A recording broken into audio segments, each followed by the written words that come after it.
ದೇವರ ಅತ್ಯಂತ ಪರಿಶುದ್ಧ ನಾಮದಲ್ಲಿ ವಂದಿಸುತ್ತೇನೆ. ಇಂದು ನಾವು ಕೀರ್ತನೆಗಳ ಪುಸ್ತಕದ 14ನೇ ಕೀರ್ತನೆ ಓದಿಕೊಳ್ಳೋಣ. ದುರ್ಮತಿಗಳು ದೇವರಿಲ್ಲವೆಂದು ಮನಸ್ಸಿನಲ್ಲಿ ಅಂದುಕೊಳ್ಳುತ್ತಾರೆ. ಅವರು ಕೆಟ್ಟು ಹೋದವರು ಹೇಯ ಕೃತ್ಯಗಳನ್ನು ನಡೆಸುತ್ತಾರೆ. ಅವರಲ್ಲಿ ಒಳ್ಳೆಯದನ್ನು ಮಾಡುವವರೇ ಇಲ್ಲ. ಮನುಷ್ಯರಲ್ಲಿ ತನ್ನ ಸಾನ್ನಿಧ್ಯವನ್ನು ಅಪೇಕ್ಷಿಸುವ ಬುದ್ಧಿವಂತರು ಇದ್ದಾರೋ ಎಂದು.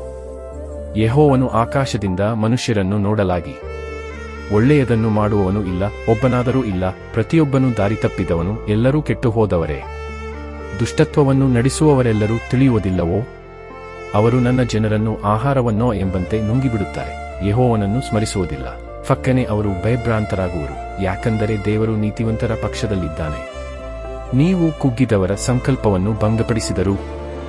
ಯೆಹೋವನು ಅವರ ಆಶ್ರಯವಲ್ಲವೇ?